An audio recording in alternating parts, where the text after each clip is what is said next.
Fresh FCT demolitions leave trail of destruction and destitution. Sensitive election materials for governorship poll arrive in Ondo State. Ipman Dangote reach agreement to lift PMS, AGO, DPK directly. On the foreign scene, U.S. man kills family members, takes own life after Trump's victory.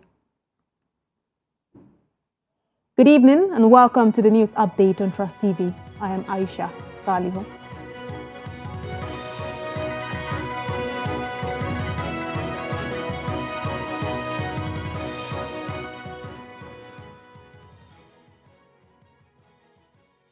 Demolition of shanties across the Federal Capital Territory have urged the federal government to provide them with alternative housing or compensation following their displacement. The appeal was made during a demolition exercise in Abuja. The report. The FCT Development Control Department this around took the demolition of shanty in Abuja to Ruga settlement. The demolition affected approximately 10,000 residents, many of whom had been living in the area for the past 37 years. The operation left them without homes or businesses, as their properties were destroyed. And the security. Please, when this demolition come on the last, let me give it in summary. When this, we had been demolished here 22 times. This is the 22nd time demolition. This one that happened of recent, everybody know the hardship, know the level of the inflation we are into. The people live here, we are not dragging anything with the government, say we get land or we have anything, but we are pleading. The environment you are seeing is like a mini Nigeria. Every tribe you check here, we have, because it's a lower class, people living around. We are pleading, please and please. We are seeking from the Honorable Minister Office to help us and assist us to give us a shelter where we can reside with our people. The FCT minister who visited the site, accompanied by security chiefs, insisted that there would not be reversal of the demolition. He explained that the settlement had been identified as a security risk. are working 24 hours to make sure that Abuja is safe, to make sure that citizens and residents of Abuja go about their normal businesses, having sleepless nights to make sure that all of us sleep comfortable. And they have identified that this area is one of the areas that pose a lot of threat to security. Look at where you have the rail line, it's like a buffer zone. And if you allow this kind of people to be here, what it means that anything can happen to our trades, and nobody will take that risk. Here is government land. A lot of vegetation, government has not decided what to do with it, and so some of these people have come to stay under it and then begin to have use it as an area of committing crimes.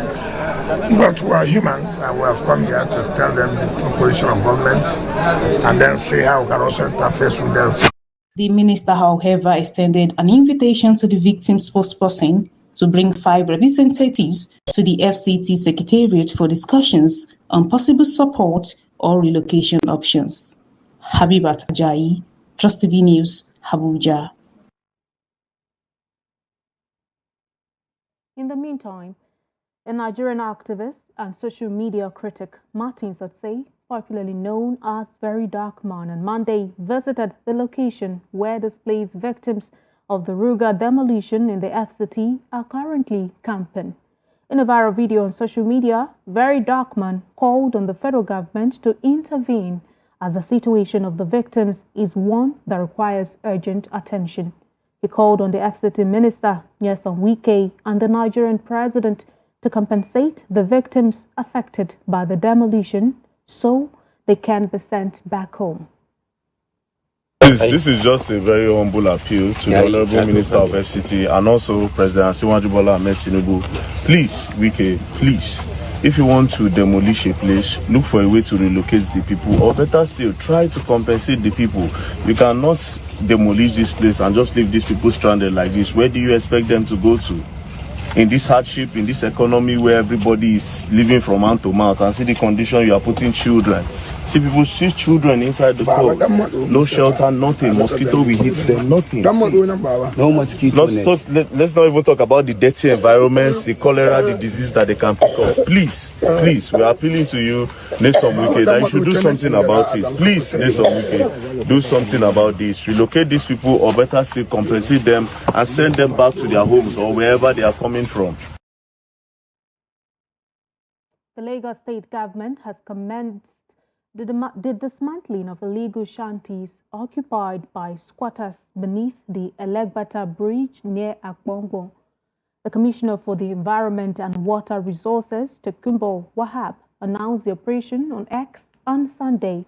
Wahab said the clearance efforts are part of a larger plan to maintain public order and keep Lagos clean, safe and orderly.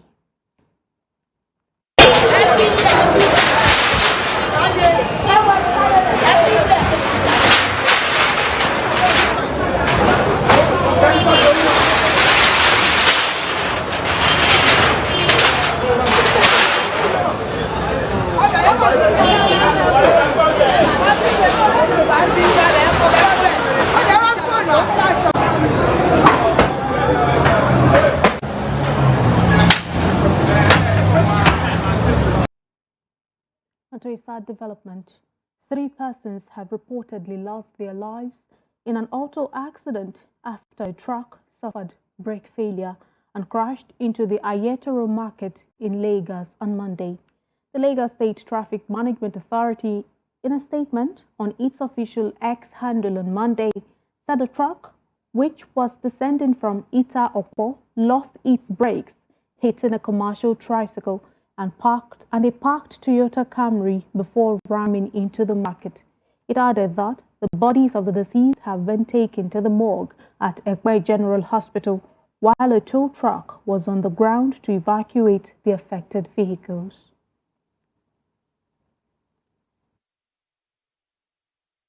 A fatal road accident on Saturday claimed the lives of 26 people, including women and children, at Meroa town on Funtua Gusau Road in Faskari local government area of Katsina State. The accident followed a head-on collision between a Sokoto Abuja bound Toyota bus and a trailer conveying goods to Sokoto. According to an eyewitness account, the Toyota bus, which was on speed, hit an oncoming trailer head-on while trying to overtake another vehicle just within Meroa town. A resident of Meroa, while describing the accident as tragic and sad, appealed to relevant authorities to sensitize road users on traffic rules and regulations to avert avoidable accidents along the nation's highways.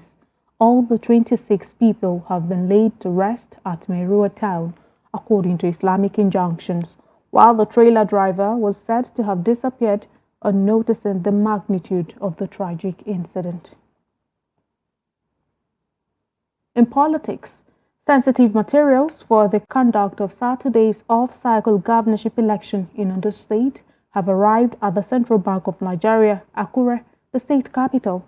The materials, which included ballot papers, result sheets, and others, arrived at the CBN office on Monday afternoon.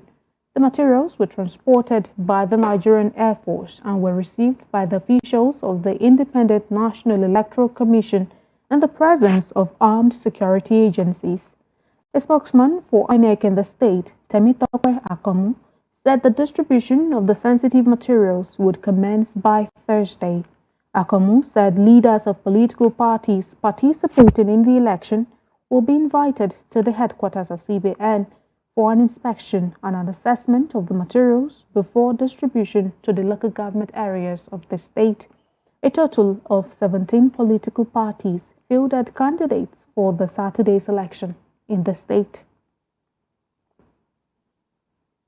The Economic and Financial Crimes Commission has urged a federal high court in Abuja not to grant the reliefs sought by Governor Babajide Sanwo-Olu of Lagos State in his fundamental right enforcement suit, describing it as speculative. The FCC, in its counter affidavit in opposition to Sanwo-Olu's originating summons, told Justice Joyce Abdul Malik that the governor's action in the instant suit is a mere conjecture. Recall that Sanwo-Olu, through his counsel Darlington Ozurumba, had sued the anti-graft agency as sole defendant over alleged threat to arrest, detain and prosecute him after his tenure as governor. In the originating summons dated June 6 and filed on the same date, sought a declaration that under and by virtue of the provisions of Section 37 of the 1999 Constitution, the plaintiff, as a citizen of Nigeria, is entitled to right to private and family life as a minimum guarantee encapsulated under the Constitution of the Republic of Nigeria, 1999, before, during, and after occupation of public office created by the Constitution. He therefore sought an order restraining the EFCC from harassing, intimidating, arresting, detaining, interrogating, or prosecuting him in connection with his tenure as the governor of Lagos State, among others.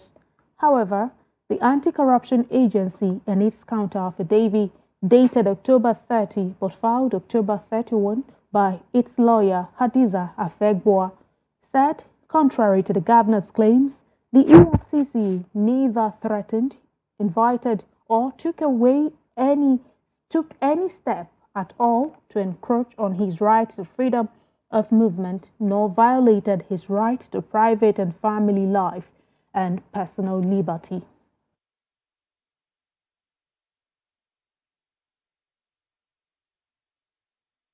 Democratic rule in 1999. Nigeria's federal system has sparked ongoing debate among intellectuals, legal experts, and media practitioners. Recently, 60 members of the House of Representatives, led by Minority Leader Kingsley Chinda, introduced bills seeking to amend the 1999 Constitution to facilitate a shift from the presidential to the parliamentary system of government. Considering this, the Parliamentary System Support Group held a dialogue to discuss a homegrown parliamentary system for Nigeria. Noel Sampson attended the event and brings us more details.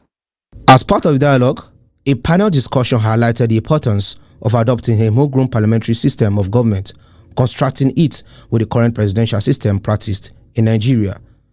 I am opposed to executive system of government.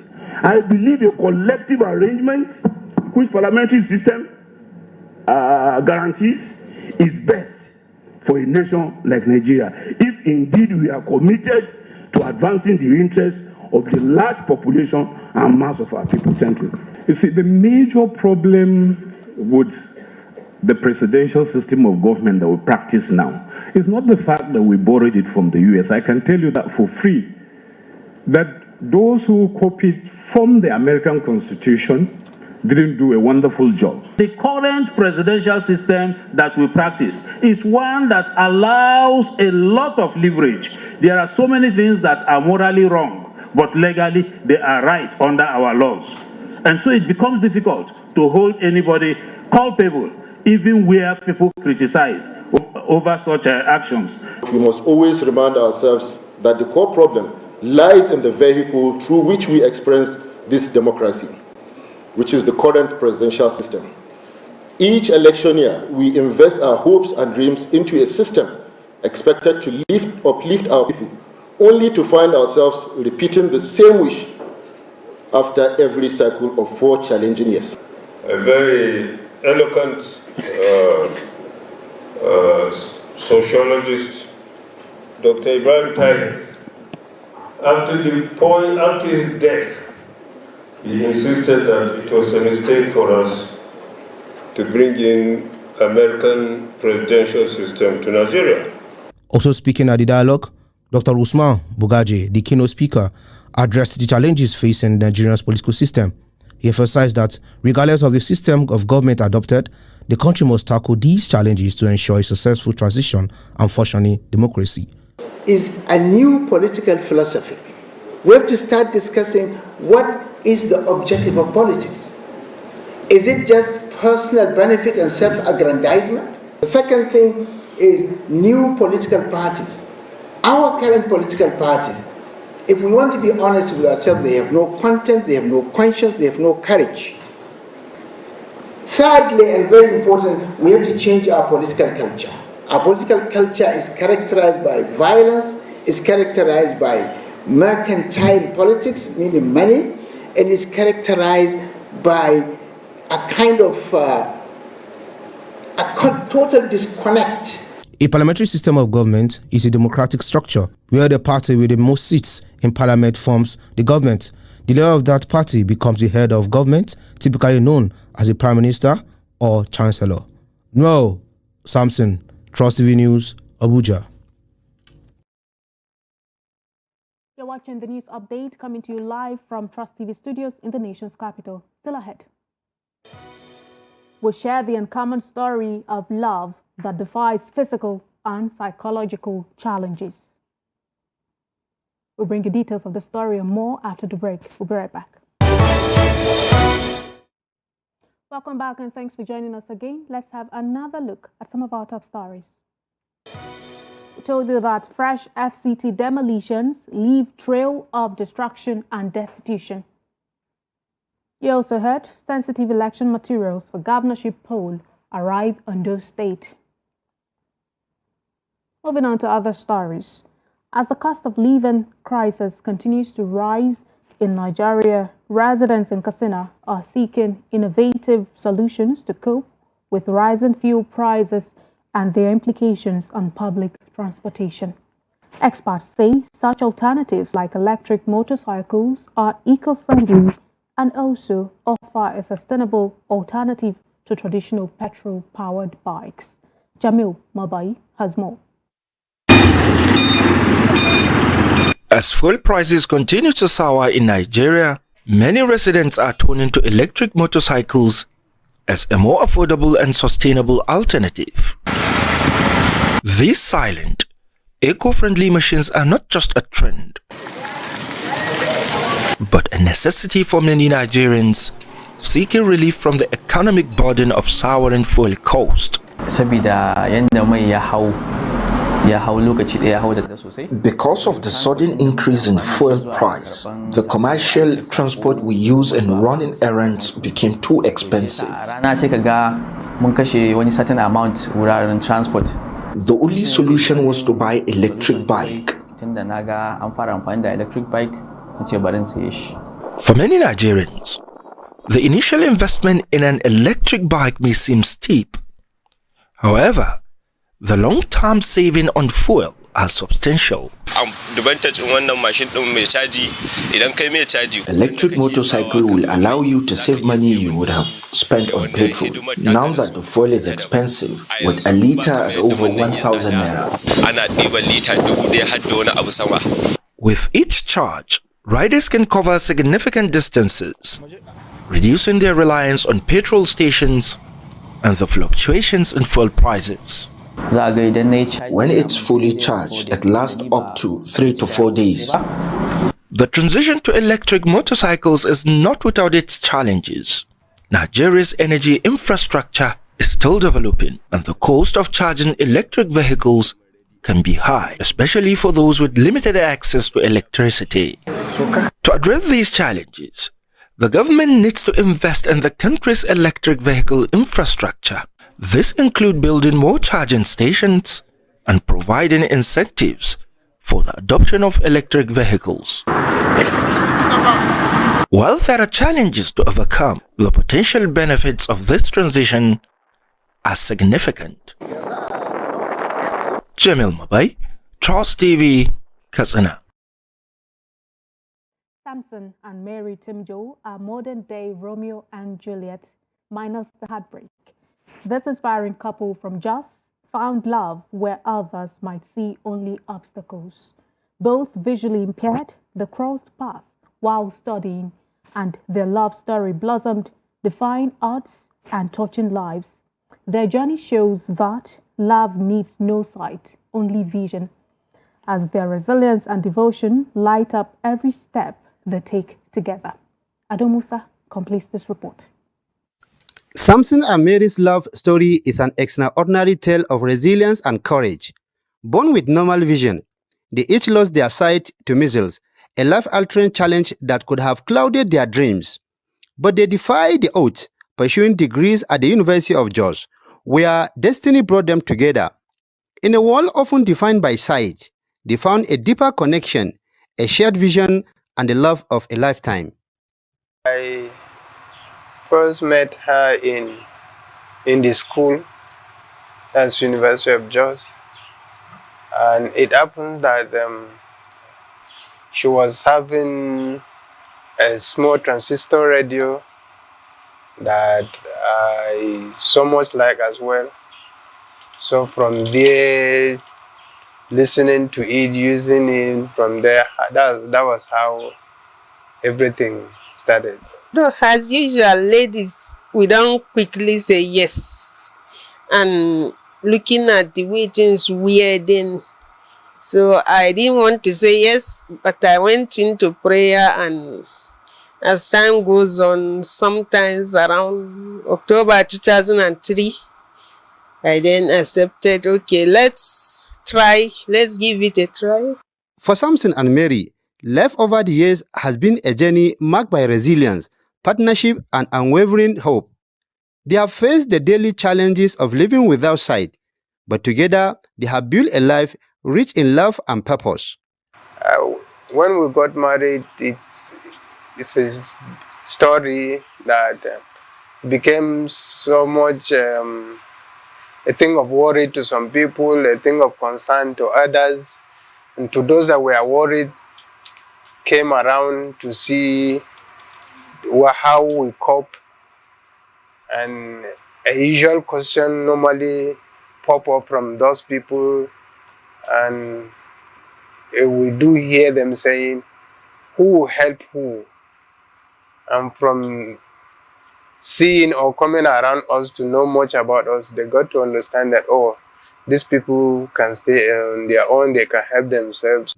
Zainab Babaji, a neighbor to the couple, had this to say about the unique pair. This is a couple I know for over 10 years, and I've been seeing them together even before they gave birth to their 4 children. And I admired them, the way they walk, the way they help each other.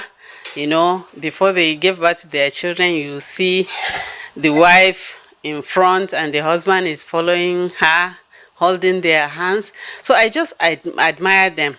And the fact that they have a challenge of sight, you know, as visually impaired people, they have not allowed that to dampen their morale. Though Samson has yet to secure a government job after graduation, he remains steadfast in his belief that dignity and perseverance are key. He encourages others with similar challenges to resist turning to begging, advocating instead of self-reliance and resilience. Samson's example shows that while the journey may be difficult, there is strength in pursuing one's goals with integrity. Ado Musa, Trust TV News, Jos. And to developments in business, the Independent Petroleum Marketers Association of Nigeria has secured an agreement with Dangote Refinery to lift products directly. Ipman National President Abubakar Garima announced this in Abuja on Monday after a meeting of the National Working Committee of the association. It said the partnership will ensure steady and affordable supply of PMS products nationwide. Garima urged Ipman members to support the Dangote Refinery, citing backward integration benefits and positive impacts on Nigeria's foreign exchange market. Regarding pricing, Garima expressed confidence that negotiations with Dangote would yield lower rates. At the meeting with Dangote Refinery, pledged to commence supply of products to over 30,000 Ipman members and 150,000 retail outlets nationwide. This move is expected to eliminate middlemen, reduce costs, and ensure steady supply. We'll take it away from Nigeria now. A United States man, Anthony Nephew, shot himself, his wife, ex-partner, and 2 children after the November 5 election that brought President-elect Donald Trump into office. According to authorities who spoke to the New York Post on Sunday, The 46-year-old Minnesota father had expressed anger over Trump's election. The shooter, aged 46, had a pattern of mental health issues. Duluth Police Chief Mike Chenowa said on Friday, one day after authorities found 5 people dead inside 2 homes in the city. Authorities found Anthony Nephew's ex-partner, Erin Abramson, 47, and their son, Jacob Nephew, 15, dead from apparent gunshot wounds inside their home on Thursday afternoon, police said. After identifying Anthony Nephew as a suspect, police found his 45-year-old wife, Catherine Nephew, and their 7-year-old son, Oliver Nephew, dead from gunshot wounds inside their family home nearby. Before the tragedy, Anthony Nephew had been sharing left-wing and anti-Trump posts on his Facebook account. In another post, he accused Republicans of making it harder for women to leave abusive relationships. And lastly, in sports, the team bus of Rangers International Football Club of Enugu State was attacked by some suspected fans of Plateau United on Sunday after both teams played out a goalless draw on March Day 11 of the 2024-2025 Nigerian Premier Football League in Jos. Some coaches and players of the Flying Antelopes were injured during the attack, with viral videos and photos on social media showing some of them bleeding. The general manager of Rangers, Amobi Ezeaku, who confirmed the attack in a statement, called it unwarranted. He said the club has taken necessary actions to ensure that justice is served. According to Ezeaku, Rangers has already submitted a petition to the relevant authorities and will not rest until the issue is thoroughly addressed and resolved. And that concludes the news update on Trust TV at this hour. Remember, you can always follow us across all of our social media platforms and also join our YouTube live stream for more news programs and documentaries. I'm Aisha Salihu. Thank you so much for watching. Join us again.